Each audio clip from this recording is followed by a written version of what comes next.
আবারও আলহামদুলিল্লাহ অন্ততপক্ষে মাননীয় বিরোধী দল জামায়াত ইসলামী ব্যাংকের মালিকানা দাবি করেন নাই। আপনারা বলেছেন যে ন্যায় নীতির পথে ফেরত আসতে হবে, ওই ন্যায় নীতির পথে ফেরত আসার জন্য বাংলাদেশ ব্যাংক ব্যবস্থা গ্রহণ করবে মাননীয় স্পিকার। আমরা মানে বিরোধী দলীয় নেতার এবং জামায়াত ইসলামের দুঃখ বুঝবো না মাননীয় স্পিকার। ওই আছে না, চিরসুখী জন ভ্রমে কি কখন বুঝিতে কি পারে, কি যাতনা বিষে বুঝিবে সে কিসে, কবু আসি বিষে ধ্বংসে নিজারে। এটা ঊনবিংশ শতাব্দীর একটা বাঙালি কবি কৃষ্ণচন্দ্র মজুমদারের কবিতা।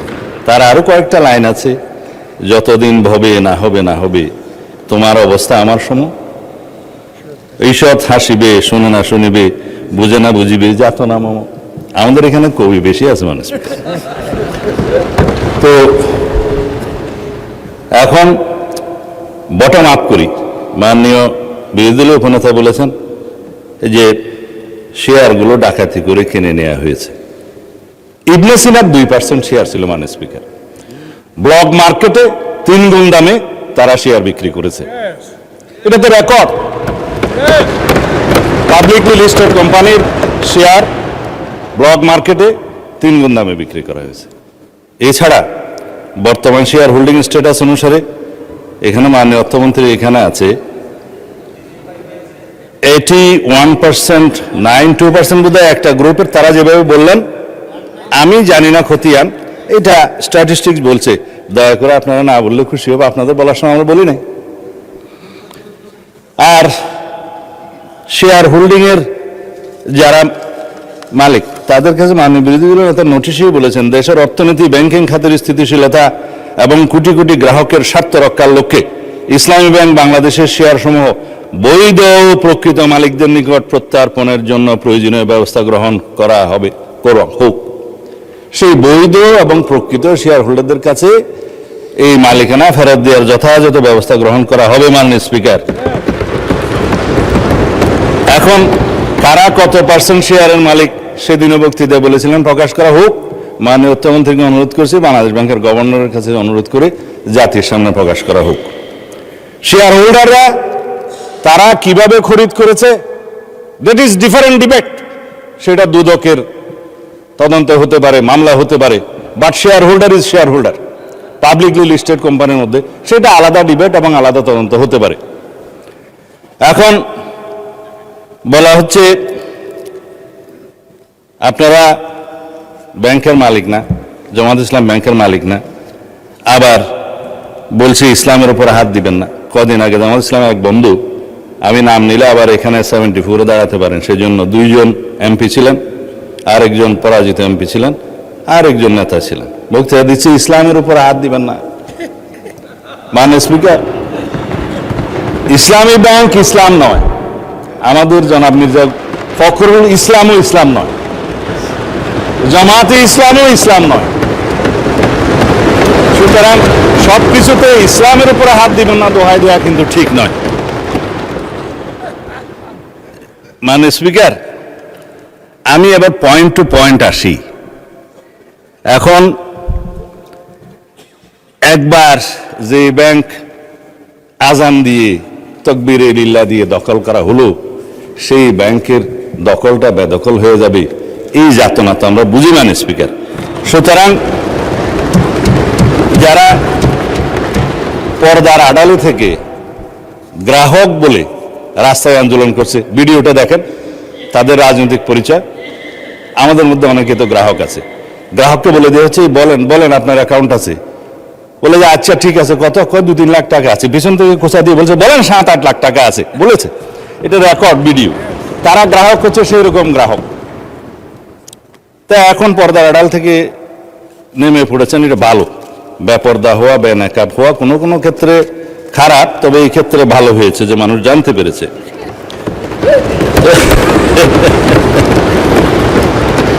মানে স্পিকার, এখানে RDS নামে একটা প্রকল্প আছে। সেই প্রকল্পের, এটা হচ্ছে ইসলামী ব্যাংকের একটা ফ্ল্যাগশিপ প্রকল্প।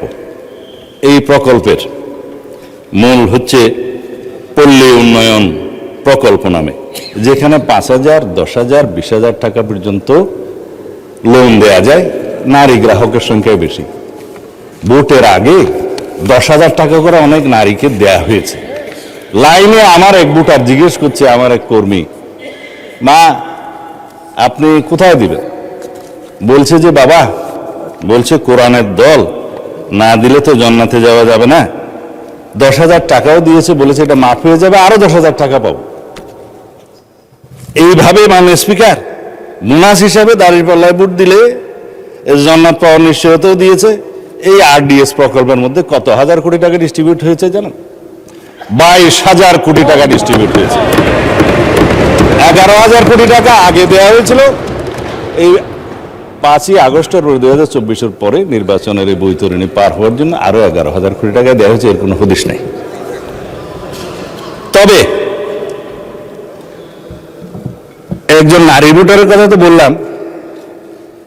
ভোটের আগে আমরা প্রায় সময় দেখছি মাননীয় স্পিকার, আমরা তো লেজিটিমেট গভর্নমেন্ট, ভোট টুট পেয়ে জনগণ আমাদেরকে এখানে বসিয়েছে, কিন্তু ইলেকশনের দিন পর্যন্ত আমরা একটা ফেসবুক গভর্নমেন্ট দেখেছিলাম মাননীয় স্পিকার, প্রচারণার মাধ্যমে।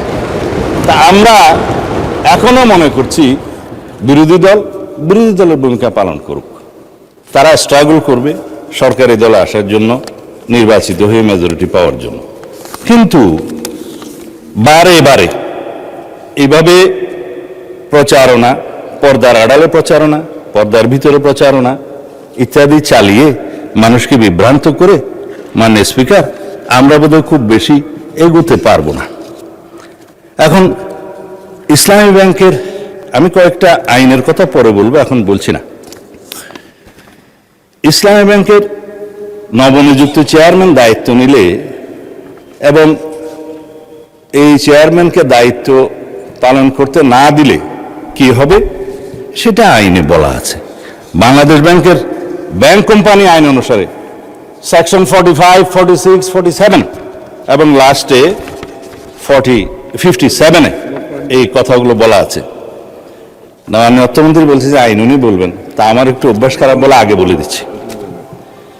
বাংলাদেশ ব্যাংকের নির্দেশ দানের ক্ষমতা, বাংলাদেশ ব্যাংক যদি এই মর্মে সন্তুষ্ট হয় জনস্বার্থে মুদ্রানীতি এবং ব্যাংক নীতির উন্নতির বিধানের জন্য কোনো ব্যাংক কোম্পানির আমানতকারীদের স্বার্থে পরিপন্থী এবং ব্যাংক কোম্পানির স্বার্থের পক্ষে ক্ষতিকর কার্যকলাপ প্রতিরোধ করার জন্য যে কোনো রকমের সিদ্ধান্ত বাংলাদেশ ব্যাংক দেওয়ার ইখতিয়ার রাখে এবং ব্যাংক কোম্পানিগুলো, সংশ্লিষ্ট ব্যাংক কোম্পানিগুলো উক্ত আইন নির্দেশ পালনে বাধ্য থাকবে। ব্যাংক কোম্পানির পরিচালক সেকশন 46 ইত্যাদির অপসারণ বাংলাদেশ ব্যাংকের ক্ষমতা, চেয়ারম্যান থেকে বোর্ড অফ ডাইরেক্টরস সবার।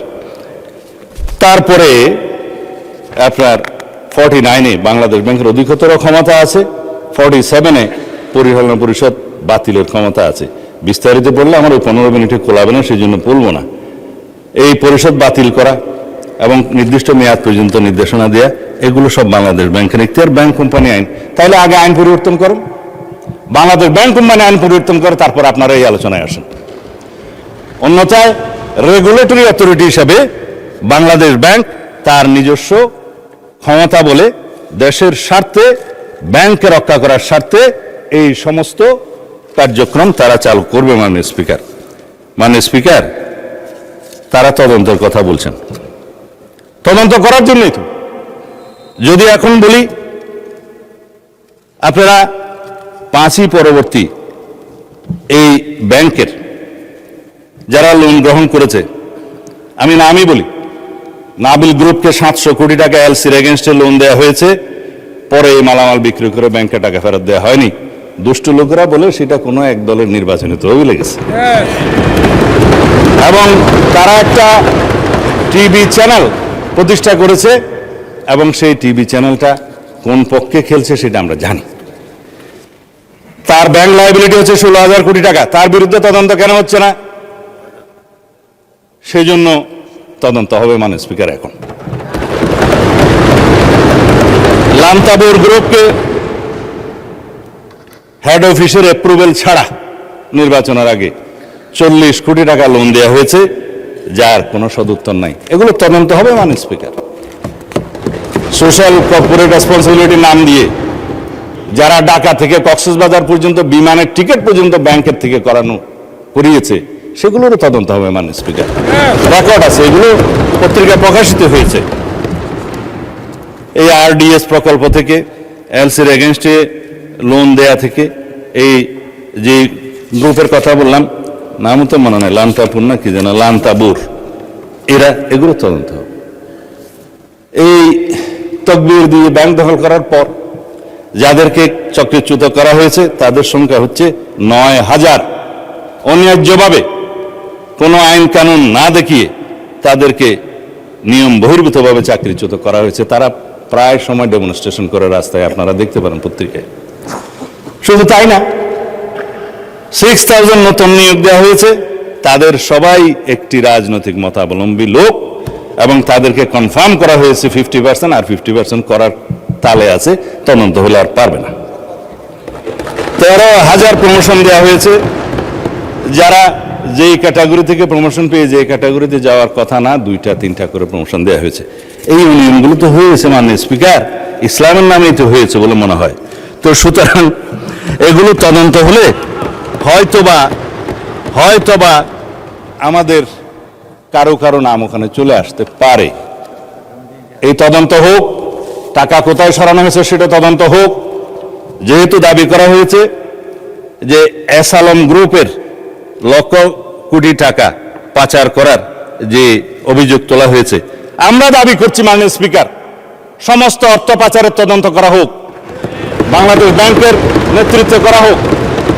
যারা বাংলাদেশের টাকা, মানুষের টাকা পাচার করেছে বিদেশে, সকলের বিরুদ্ধে তদন্ত করা হোক।